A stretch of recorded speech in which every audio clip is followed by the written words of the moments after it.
So this is what happens when you have loss of air inside the lungs. One, we start by actually getting hypoventilation, which means low oxygen in the lungs. And then this hypoventilation causes you hypoxemia. Hypoxemia on one side, on the other side, we said hypercapnia. Hypercapnia means high carbon dioxide. Hypoxemia means low oxygen in blood.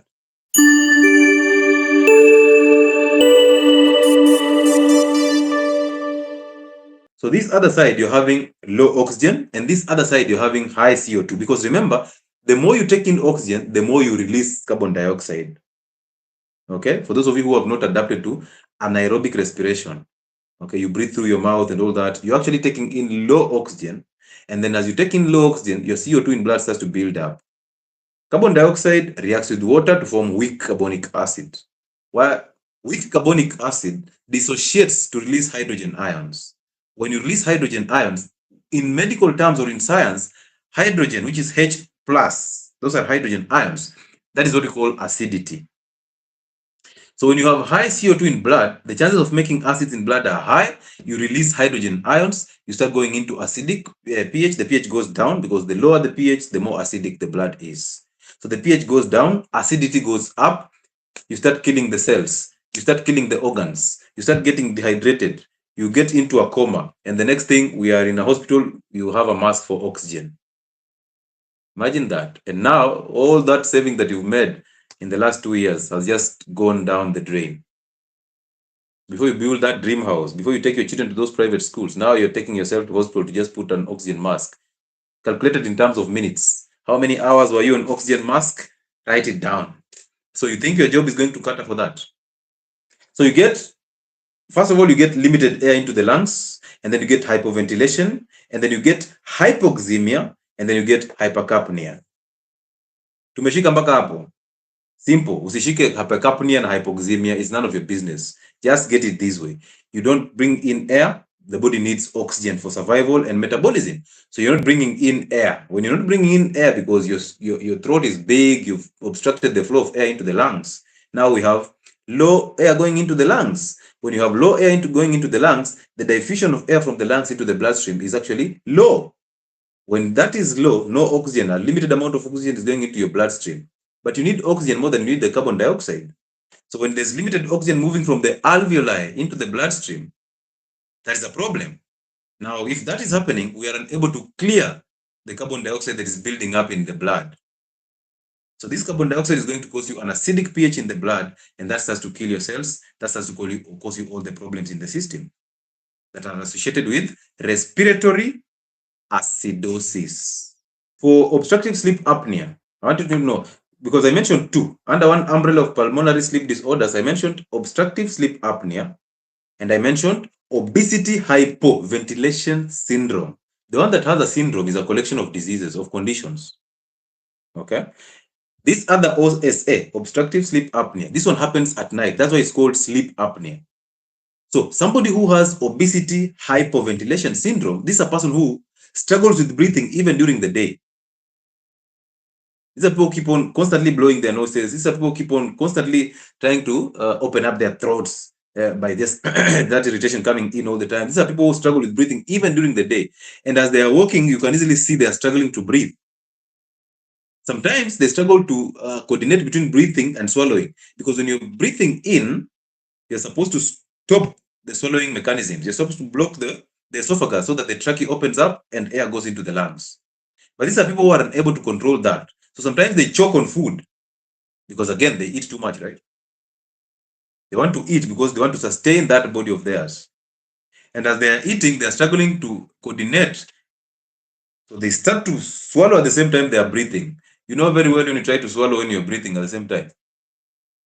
Food can actually go into your trachea and can actually choke you.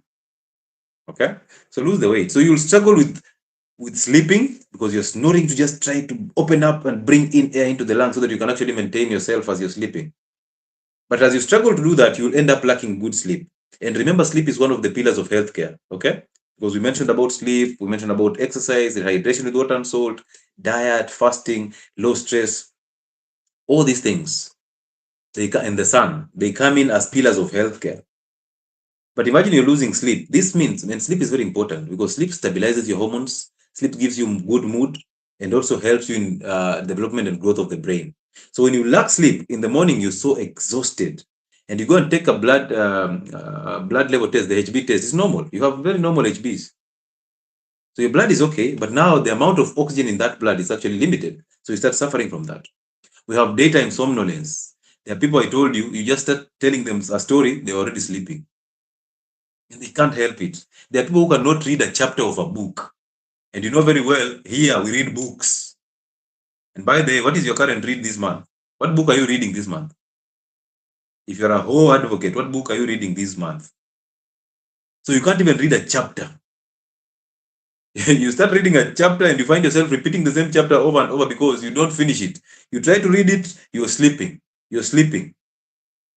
It's a constant roller coaster. Sleeping, trying to read, and nothing is coming in because, again, your brain development is altered because you don't have good sleep.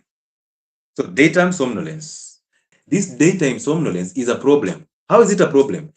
Imagine you're working in an industry, a heavy machinery. Let's say you're working for a seed oil industry. So the machines are busy grinding the maize to release the seed oil from it. Or you're working with an industry that deals with corrosive chemicals. And you're there, you're dozing off. You're standing, but you're dozing off. Imagine that. So you're dozing. The next time you realize your hand is in the machines, you're now becoming a seed oil. So why would you do that to yourself, though? Imagine you're driving either heavy duty vehicles or your driver or even your own car. And then episodes of sleeping just come in. As you're in that jam or that highway, episodes of sleep just come in. The somnolence, accidents, impaired judgment is there as though you're an alcoholic. So you have this impaired judgment already. Lack of concentration. Somebody just mentioned here procrastination. Procrastination comes as a result of you just being lazy. You don't want to do something. You procrastinate. That's an enemy of progress. So all these things are happening to you in the same time. Just because you're obese, just because you have this difficulty in breathing, you lack sleep at night, and now every single thing just follows on. And sometimes you wonder why did this guy move from the highway to come and hit the wall this other side, and there was no traffic. He was alone on the highway, but just hit the rails on the highway. What happened? He does not even know because he was sleeping that time. That's what we call somnolence. If you're a student, you can't concentrate. You're seeing a teacher or a lecturer, and that lecturer seems to be 500 meters away from you, and he's just here. So now he's talking and he's just singing a lullaby to you, and now you're busy dozing off. And we expect you to come out here and change lives of people. Okay? So then, again, if you don't have good sleep, a lot of headaches in the morning and migraines. So there are people who take beta-pin tablets every single morning, paracetamol. And now you've been given the paraflash, the one that you just put in water and it's like effervescent, and you can easily take it. Very severe headaches. Add on that, you're obese and you're on hormonal contraceptives. So double tragedy for the migraines. And some of you got the obesity from hormonal contraceptives. Now you're unable to lose the weight. Now the hormonal contraceptives cause you double tragedy. 1, sleep apnea. 2, obesity. So sleep apnea is actually secondary to obesity. And then again, snoring is coming in handy. So these are just some of the things that happen when you have these problems. When you have the throat problems, the muscles and the nerves that supply the throat and that supply the diaphragm failing because of the foods that we eat. So you end up taking medication to actually heal symptoms of actually something that you can actually fix by changing your kitchen. Ladies have a lot of migraine because of a lot of things. 1 is hormonal contraceptives. Number 2 is because of their weight.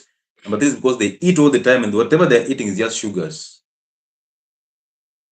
Number 4 is because they stress for no good reason. They are always in their thoughts. So they stress for no good reason. They raise their cortisol levels for things that are in their own imaginations. Number 5, ladies are on so many medications. And number 6, they don't even hydrate adequately. A lady will carry a 3-liter bottle of water, full of water, and they keep on sipping that bottle, but they don't carry any salt. So after sipping all that bottle of water, they are busy in the toilets, urinating all through. They are busy distracted, urinating all through. They get dehydrated by just drinking water. So you can actually get dehydrated for drinking water. That's a migraine. And most of you are actually having carbohydrate withdrawal symptoms. So you've been used to eating biscuits every morning. You've been used to taking sweets, the tropical mints, and to keep you awake and to make you feel fresh. No, you're just addicted to sugar. So as you take those sweets, your body gets addicted to sugar slowly and carefully. And then this addiction, one day you wake up and you don't have the tropical mints. That headache will send you back to looking for the mints. It's like somebody who smokes cigarette. People are drinking alcohol. Ladies are drinking alcohol. They get so dehydrated through alcohol.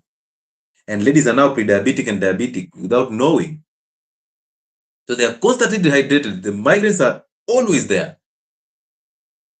But tell them to fix their kitchen. They tell you, I cannot do that. They prefer the addiction to betapine, which is a narcotic drug. Did you know that?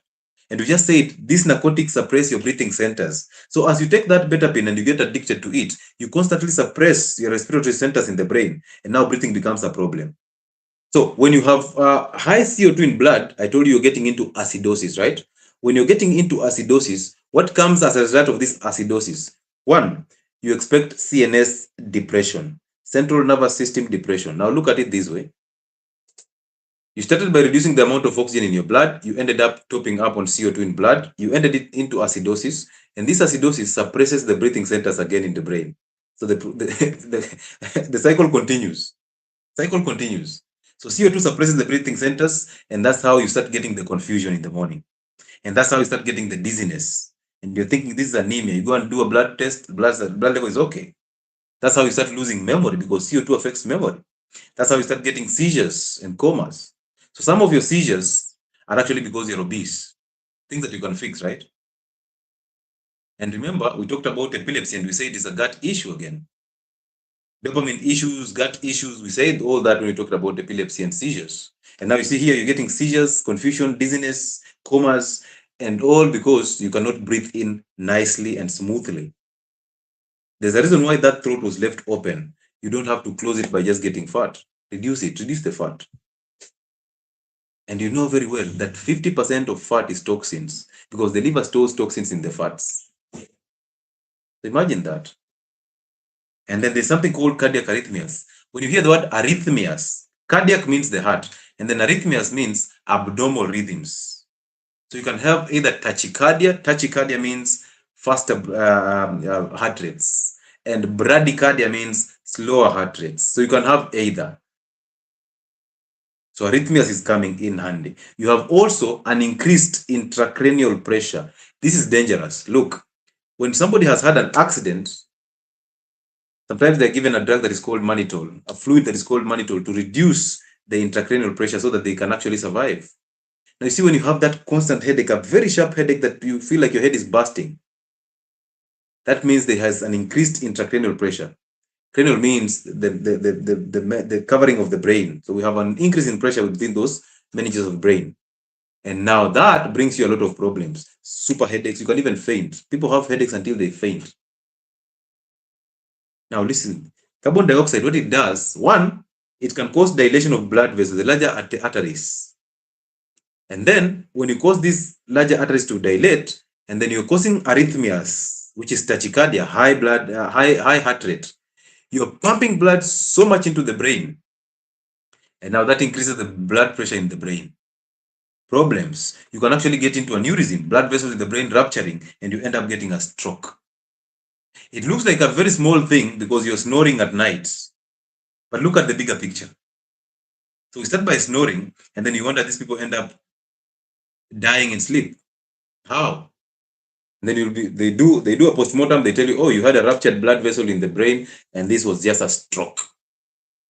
So they conclude the cause of death is stroke.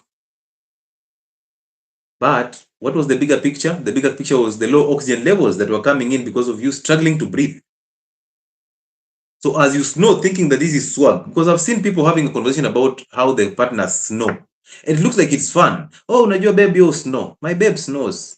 Babe, I hope one day you stop snoring. By day it's irritating, but my babe snores. And you're there with a double chin, with a big fat neck. Why, sir? Why, madam? It's not swag to snore. It's not swag to have that big neck. Please do away with it. You can't handle all these things. You can't handle acidosis. You can't handle the aneurysms. You can't handle the intracranial pressure. And now you come to me and you tell me that, sir, I've been taking salt and water, but nothing is happening. I'm still having the headaches. I'm like, okay. So now it's my salt and water that actually cause you problems. Okay, drop the salt and water. Let's see if you improve. Another problem. Just lose weight.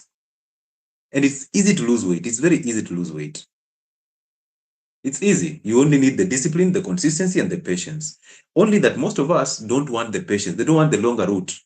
That's why rice water came in and all of us were swept to the rice water. And now, where is it now? Where is the rice water? You want to go with things that are trending.